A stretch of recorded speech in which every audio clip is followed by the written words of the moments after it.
et cohérent dans ses démarches. Voilà donc beaucoup de messages. Malheureusement, on ne peut pas tout lire. Je termine avec Abou Poutine Banco. Il parle donc du jeune qui serait tué par balle perdue. Mais parlons aussi du jeune poignardé hier à Bombouli par des manifestants qui seraient morts. Il n'est pas mort, on nous le confirme à Abou Poutine. Et nous allons donc prendre notre invité, c'est bien en parole directe. FIM FM, Mirador, la cime de l'investigation journalistique. Le pompon du talk show politique de l'audiovisuel guinéen, le sel de la terre, tout simplement.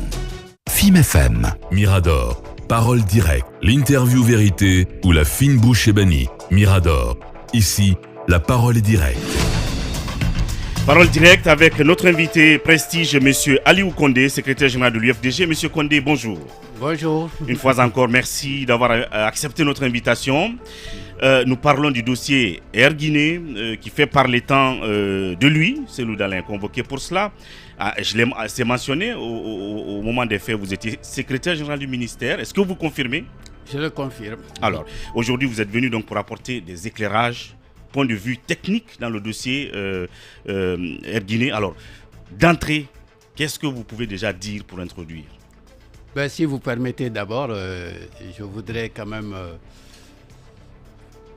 avec le décès ou la mort du jeune hier, apporter toute ma compassion à la famille éplorée et lancer un appel aux forces de l'ordre qu'on essaye d'améliorer le management de ces forces de l'ordre pour mieux gérer encore, si vous voulez, les manifestations, qu'elles soient manifestations organisées ou spontanées, parce qu'aucune des manifestations, quelle qu'elle soit, ne doit donner et doit aboutir sur la mort d'un citoyen guinéen. Absolument. Donc on doit y travailler et toute ma sympathie et ma compassion et mes condoléances à la famille éplorée. Oui, merci. Maintenant, par rapport à votre question, vous pouvez la reprendre s'il vous plaît? Oui, je disais qu'est-ce que vous pouvez nous dire sur ce dossier d'entrée de jeu? D'entrée de jeu, écoutez, c'est que j'ai suivi l'opinion dans la discussion de ce dossier.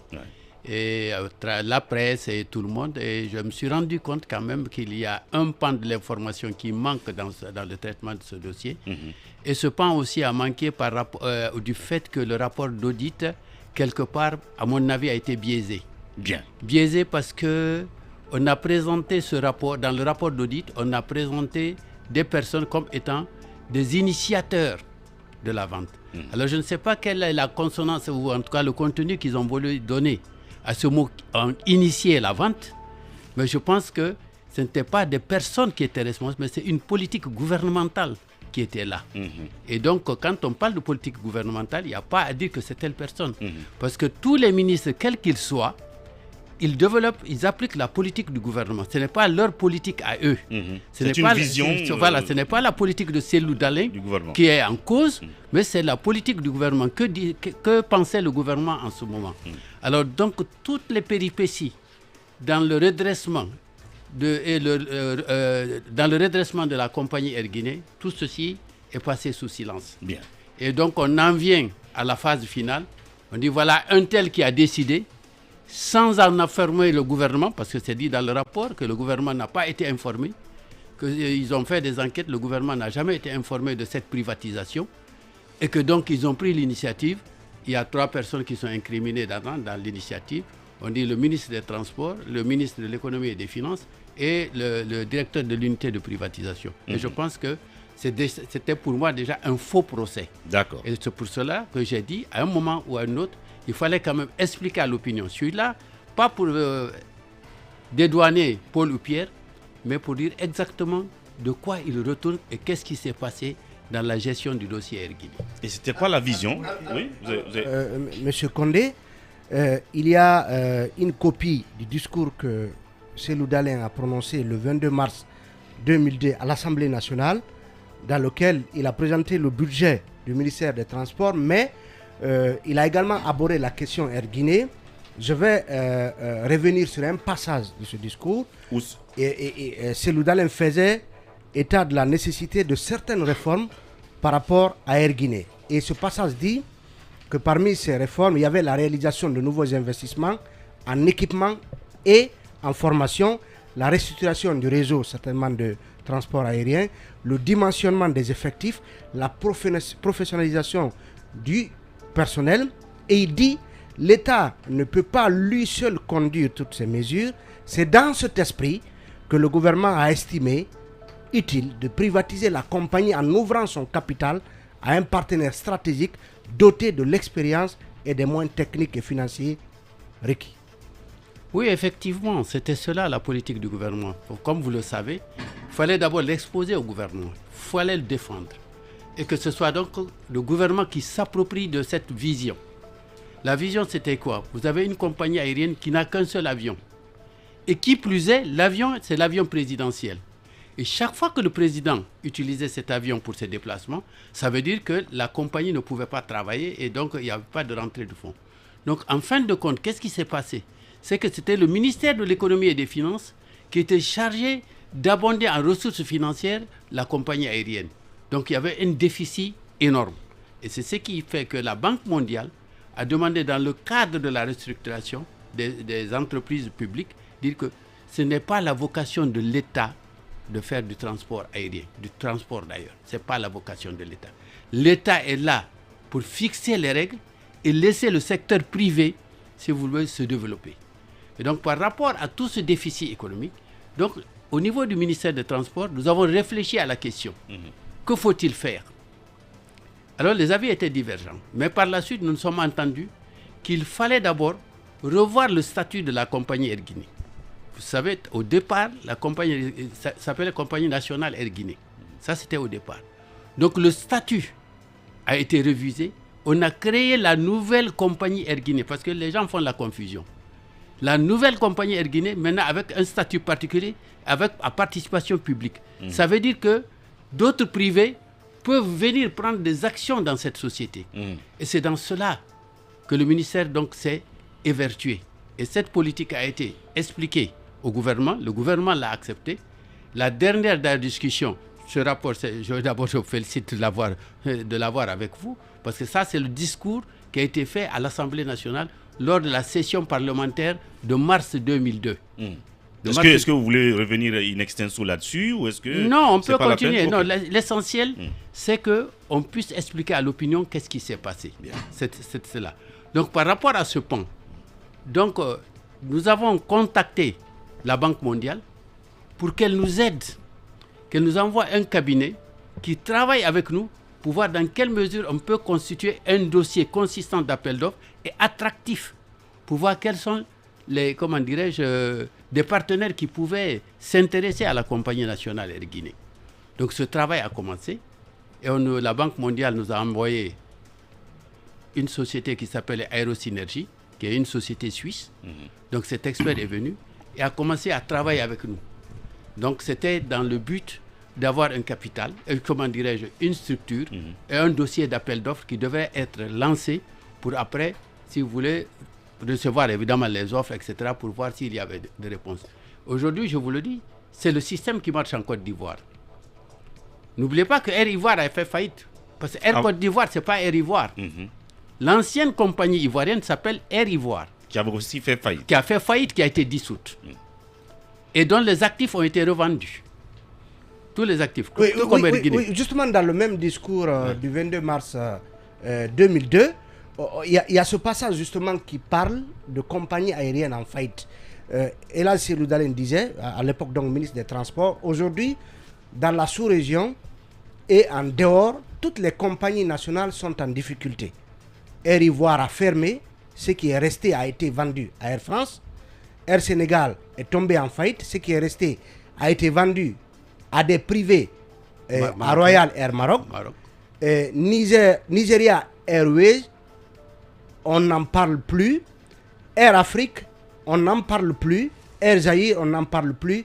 Air Burkina a été privatisé. Donc, à l'époque, il citait des cas de compagnies en faillite dont les actifs ont été rachetés par d'autres compagnies. Parce que vous savez, le transport aérien est très sensible et très difficile. Le problème, ce n'est pas le manque d'avions.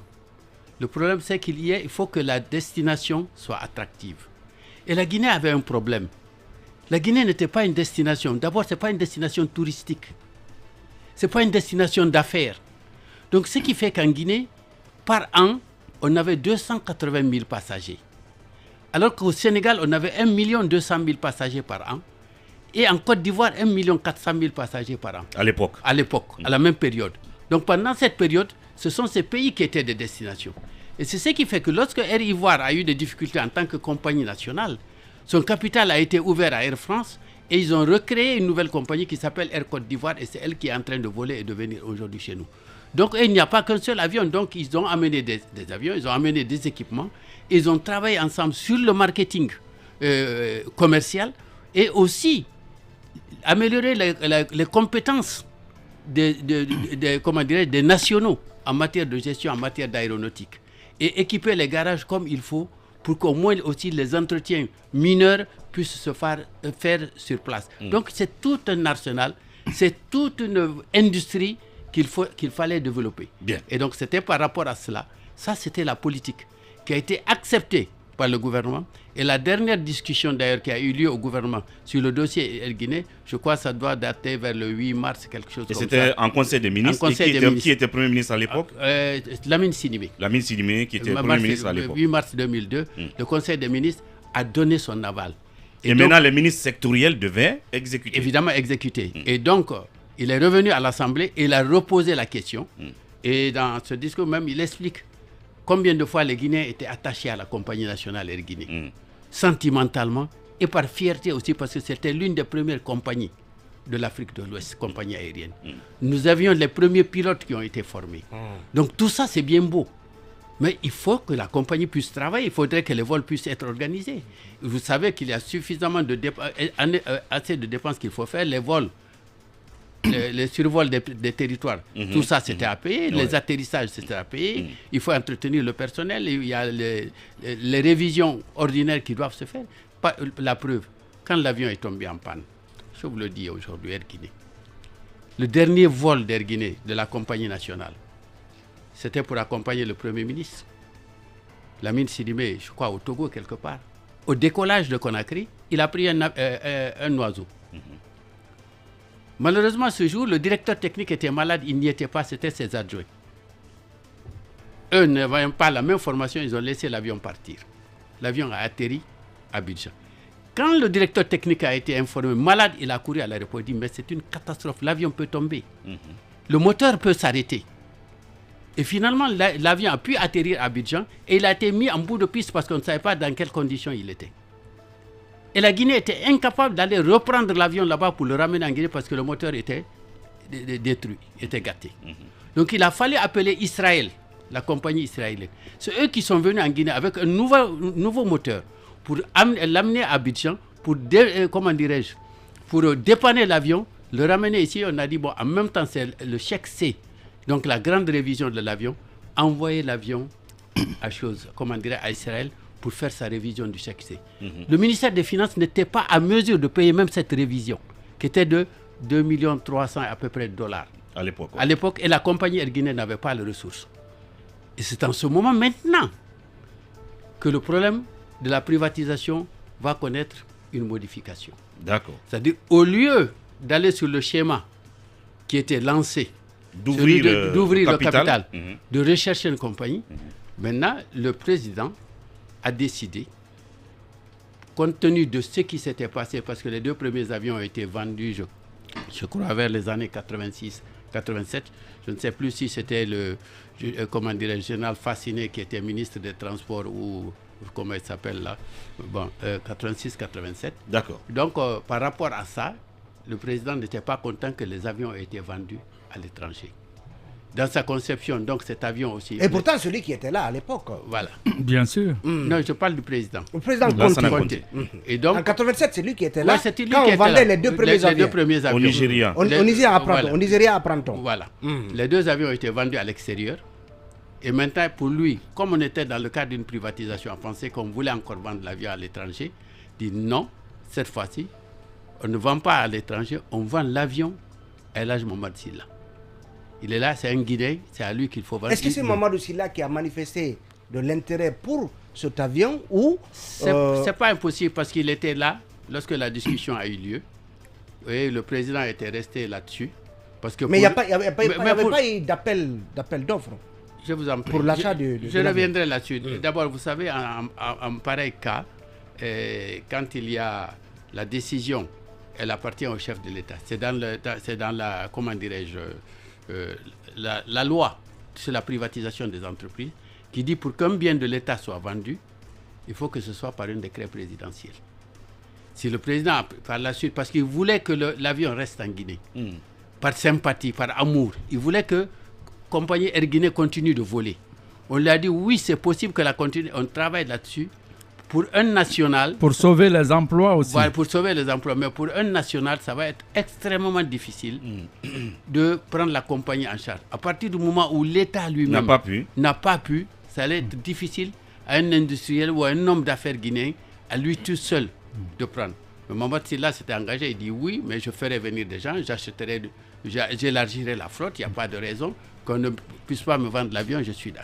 Donc, par rapport à la loi qui dit que c'est le président qui fixe, qui prend la décision, ben, il a donné des instructions à ses ministres qui ont préparé le décret.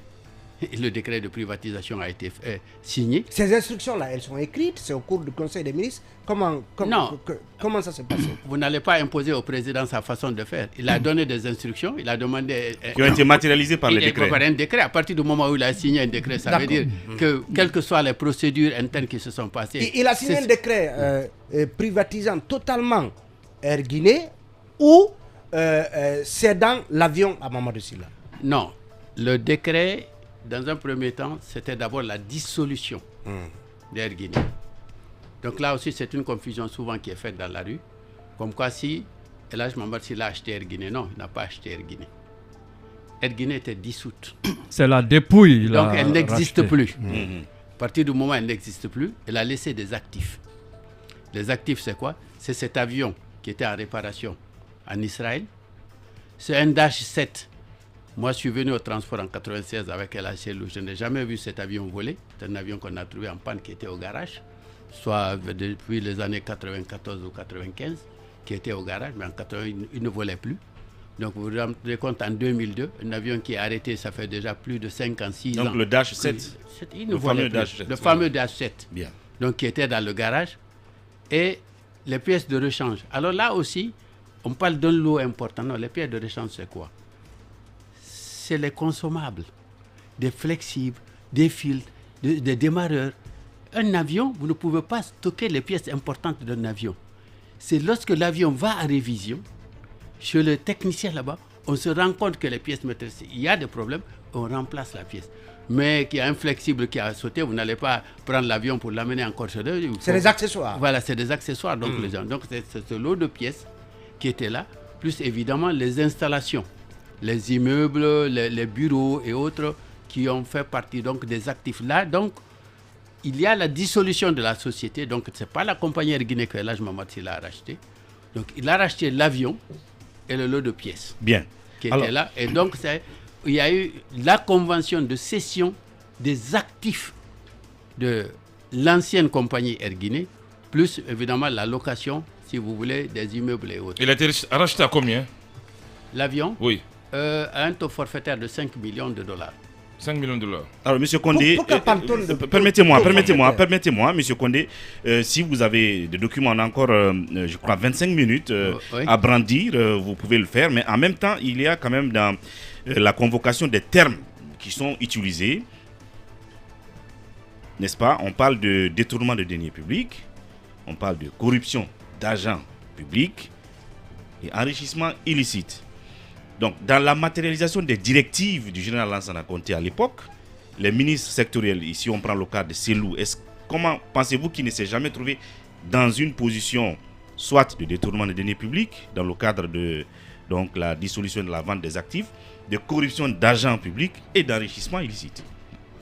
Non, écoutez, ce dossier, si vous le lisez, vous-même, vous comprendrez que ces accusations ne sont pas liées au dossier. C'est peut-être autre chose. Moi, je ne vais pas me prononcer là-dessus, mais c'est peut-être autre chose. Bien. Mais par rapport au dossier d'Air Guinée, il est clair. Vous avez demandé tout à l'heure le forfait. Pourquoi le forfait? Vous avez un lot de pièces qui est là en stock depuis combien de temps? Donc, vous faites une évaluation. Les experts regardent, viennent, ils font une évaluation. Mais l'avion, son prix est fixé en fonction de l'assurance. C'est-à-dire le prix de l'avion est marqué dans l'assurance. Et c'est ce prix qu'on prend comme étant le prix de l'avion. L'avion était assuré à 4 millions de dollars. Donc, donc c'est ce prix qui est... Maintenant, les accessoires là et le Dash 7 qui ne marchait plus, tout ça là, ça a été fixé à peu près à $1 million.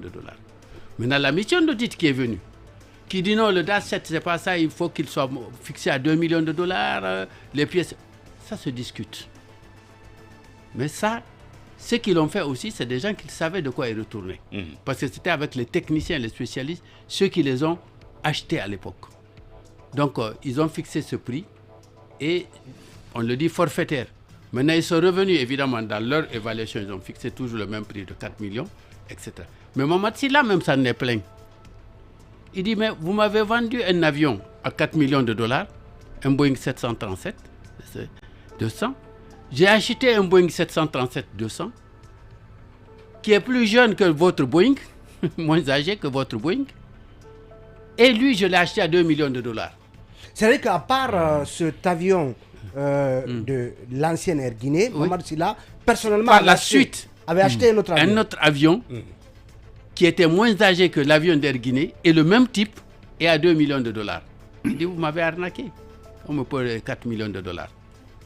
Donc, c'est une récrimination qu'il a faite. C'est lui qui avait craché à Freetown. Oui, qui avait craché à Freetown lors de l'atterrissage. Malheureusement pour lui, à l'atterrissage, l'avion a raté sa piste et il était irrécupérable. Il a perdu l'avion. Et cette compagnie s'appelle Air Guinée Express. Air Guinée Express. Bon, il a récupéré évidemment les frais, l'assurance lui a remboursé. Je pense que autour de $1,9 million. Pratiquement les $2 millions ont été remboursés, à peu près. Pas tout à fait exact, puisqu'il y a toujours des petites charges qu'il faut relever. Mais voilà ce qui s'est passé au niveau du prix. Donc, pour revenir à votre question, les rôles dans la privatisation sont fixés par la loi sur la privatisation des entreprises. 1. On dit que ce sont les ministres qui ont initié. Non, les ministres n'ont pas initié. C'est la politique gouvernementale qui a décidé de vendre. Maintenant, mais qui prend la décision de la vente? C'est le président de la République, par un décret. C'est ce qu'il a fait. Il a dissous la compagnie. À partir du moment où elle est dissoute, c'est fini, elle n'existe plus. Donc là, maintenant, on est en train de vendre des actifs. C'est la cession des actifs, donc il n'y a pas de problème. Vous comprenez? Ensuite, qui est chargé de la gestion de ces ressources et tout? C'est un seul. C'est écrit, le ministre chargé du portefeuille, donc l'économie et des finances, chargé du portefeuille, est le seul, c'est bien dit, le seul responsable de la conduite de la privatisation. Donc, les ressources qui en résulteront. Donc le ministre technique qui est là, son rôle finit le jour où il a signé le papier. Dès qu'il a signé, les ressources... Quel papier? La cession des actifs. La convention de cession des actifs, le jour où cette convention a été signée, le rôle du ministère des Transports est terminé dans la vente, et si vous voulez, dans l'opération Air Guinée. Donc l'argent qui est rentré, est-ce que ça a été payé, pas payé? Ce n'est pas le travail, le rôle du ministre des Transports. C'est le rôle du ministre de l'Économie et des Finances, avec l'unité de privatisation et le département chargé du portefeuille du ministère de l'Économie et des Finances. Parce qu'il y avait aussi les anciens travailleurs qu'il fallait dédommager, qu'il fallait indemniser. Il y avait des factures, parce qu'Air Guinée avait... Et qui était chargé de cette indemnisation? Non, c'est le ministère des Finances, comme je vous dis. L'unité de privatisation qui est chargée de diriger, d'exécuter les opérations, mais sous la tutelle du ministère des Finances. Et l'unité de privatisation est sous la tutelle du ministre des Finances. Maintenant, quand on dit que c'est lui qui lui a dit de faire ce document de ceci et cela, ben, tout ça, c'est bien beau. Mais même si c'est lui a donné, l'essentiel, c'est que la loi, telle que c'est dit, la loi a été respectée, et c'est ça qui prime. Ensuite, entre fonctionnaires, c'est normal que vous échangez, vous êtes dans le même dossier, c'est normal que vous partagez des idées. Des informations, qu'on vous dise comment il faut faire le travail. Oui, Lincoln. Maintenant, ce qui était important, je reviens là-dessus, c'est que quand vous regardez le rapport d'audit, en fait, c'est 238 millions et quelques qui sont incriminés. Fait par Ousmane Kaba, le casse. Oui, c'est 238 millions qui sont incriminés. 238 millions de francs guinéens. De francs guinéens. Mais ça, 238, ça c'est au niveau des finances, c'est au niveau du portefeuille, tout est à ce niveau. Parce que c'est ceux qui ont géré, qui ont, si vous voulez, indemnisé, on a vu, parce qu'il y a eu deux sources Il y a la source du ministère des Finances, il y a aussi l'apport de la Banque mondiale pour essayer de dédommager un peu les gens. Maintenant, il y avait les factures que Air Guinée devait à tous les pays qu'il a survolés, pour lesquels il n'a pas payé les différentes factures. Bon, là aussi, mais c'est dans le dossier, comment Mamadou Sylla, l'argent qu'il devait payer, qu'est-ce qu'il devait payer lui directement, et donc la comptabilité devait être faite au niveau du ministère des Finances pour savoir exactement si tout l'argent, tout a été fait, parce qu'après tout, on imputait la dépense à l'État, la charge à l'État. Donc voilà ce qui s'est passé. Donc j'insiste que le rôle du ministre des Transports s'arrête le jour où il a signé la convention de cession. Une fois que la convention de cession est signée, l'argent monter, descendre, ce n'est vraiment pas... Et il faut rappeler que vous étiez secrétaire général à l'époque, vous avez donc documenté, certainement, vous aviez le rôle de documenter, de prendre note de beaucoup de choses. Donc, en parlant d'archives de documents, certainement, vous avez connaissance de beaucoup de documents. Non, les documents, c'est-à-dire qu'on était là, on accompagnait le processus. Oui. C'était comme ceux, les responsables d'Air Guinée. En fait, le rôle du ministère des Transports, comme tous les ministères de tutelle dans la privatisation, c'est quoi le ministère de tutelle? Ça veut dire le tuteur. Ouais. Mais le tuteur n'est pas le propriétaire. Bien. C'est-à-dire qu'il est là pour gérer, mais il n'est pas propriétaire. Le propriétaire, c'est qui? C'est le ministère des Finances. C'est lui qui est, au nom de l'État, qui est propriétaire, qui regarde et qui gère. Bien. Donc, quand vous voulez, vous ne gérez plus. Vous voulez rentrer, mais vous devez être là pour dire, bon, voilà les actifs que j'avais. Qu'on m'avait confié. Ce qu'on m'avait confié, je les rends au ministère de l'économie et des finances, qui fixera les prix et qui en fera. Et à partir de ce moment, moi, mon travail est terminé. Lincoln. Alors, M. Condé, moi, je me fais le porte-parole du peuple, ces Guinéens qui ne comprennent pas et qui ont beaucoup de questions par rapport à ce dossier. Donc, on se demande pourquoi, pendant 11 ans, c'est Cellou qui a son nom autour de la Guinée.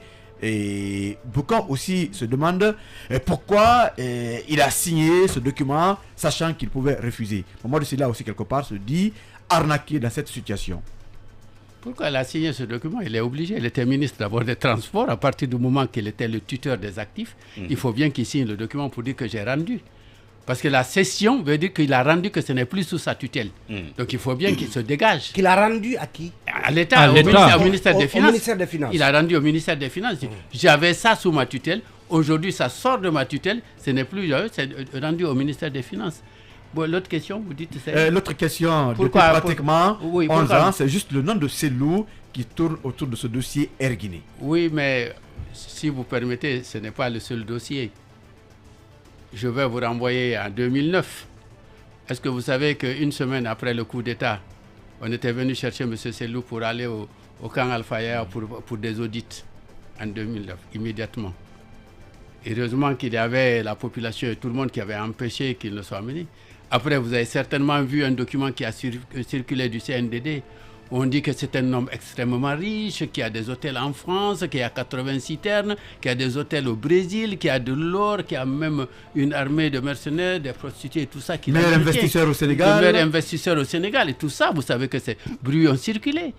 Maintenant, quand il y a eu 2009, quand cette opération d'audit au camp Al-Faya a échoué, maintenant on a confié. Le CNDD a décidé que partout où Cellou a géré, il faut qu'il y ait un audit de tous ces dossiers. Donc vous avez eu l'audit d'Air Guinée, vous avez eu l'audit d'Erail, vous avez eu l'audit de Guinomar, je ne sais encore quoi. Évidemment, c'est là ma question. L'affaire Guinomar, oui. Qu'est-ce qui s'est-il passé à l'époque? Parce que vous étiez secrétaire général et M. Cellou Dalein Diallo, ministre des Transports. Comment on a pu revendre les 3 bateaux guinéens?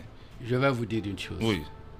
Dans le monde entier, vous ne pouvez pas trouver de plus rigoureux dans la gestion que les Norvégiens. Tous ceux qui le savent, même les ministres norvégiens, ils vont en taxi. Ou à vélo. Ou à vélo. Oui. On ne touche pas. Ils sont en tête de peloton de transparence. Je confirme parce que j'y ai vécu. Le président de Guinomar, de la société, donc qui est la société Klaveness, qui est la 2e fortune de Norvège, son président, il a une île particulière qui lui appartient, il habite là-bas.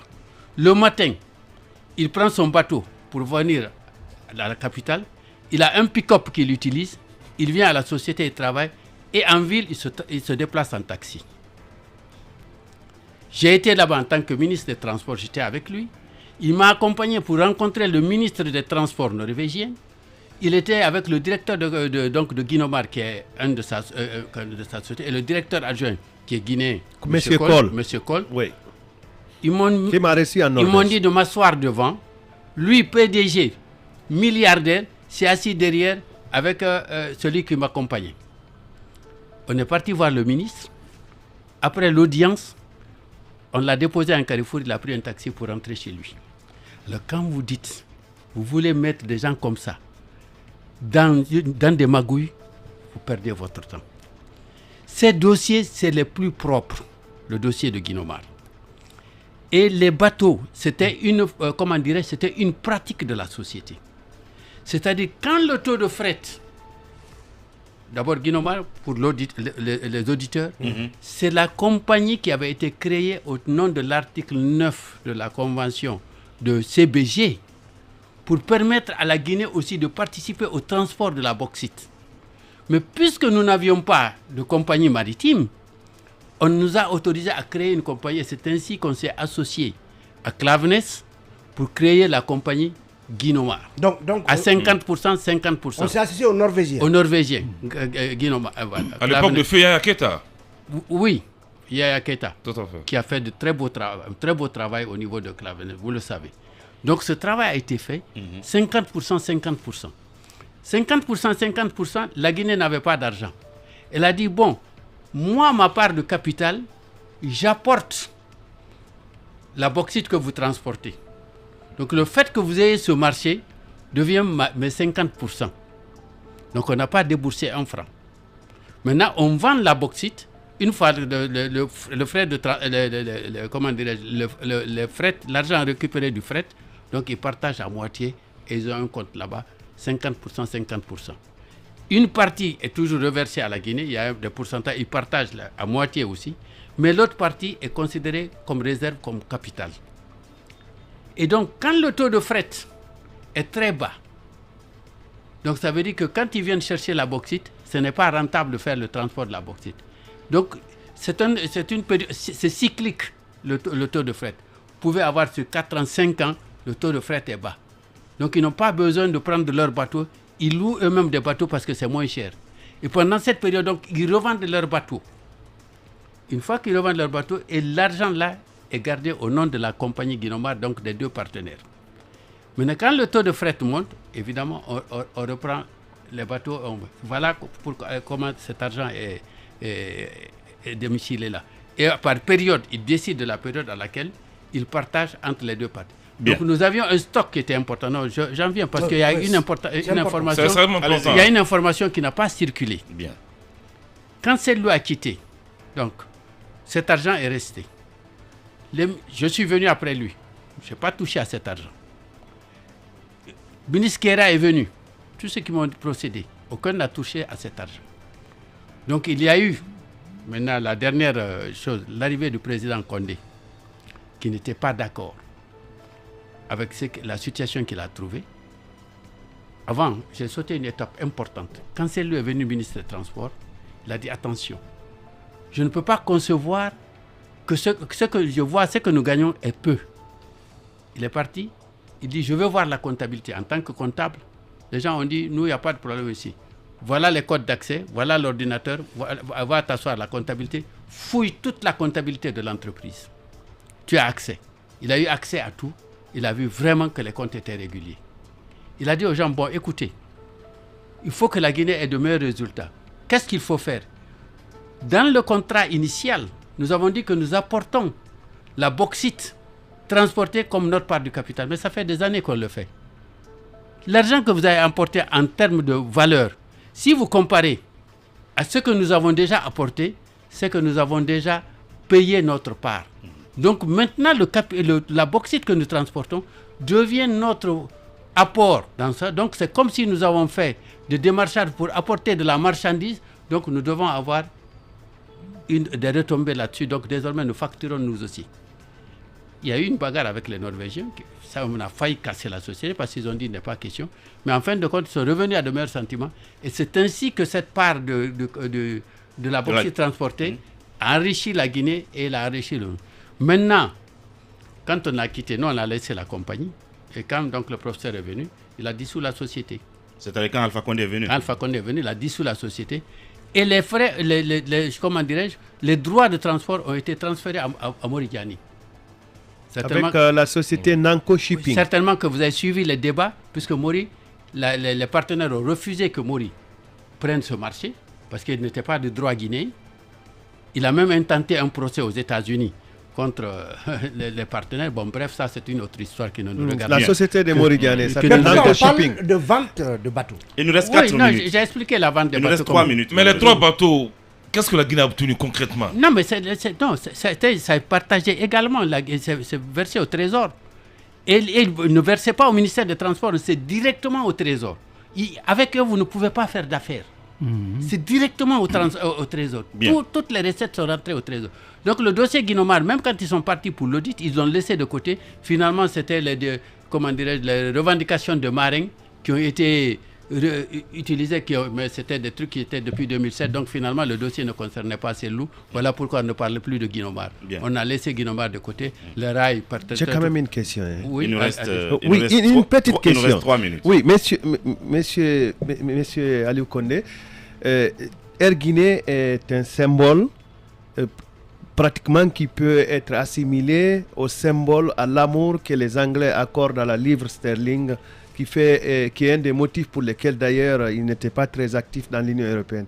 Moi, j'ai rencontré un pilote, un monsieur Tengiano, pilote de Askine Airlines, qui m'a envoyé de Abuja à Lagos. Il m'a chargé d'une mission. C'est celle de plaider pour qu'avant sa mort, que M. Tengiano pilote un avion guinéen. Vous voyez combien de fois les gens, cela représente un effet sur leur psychologie.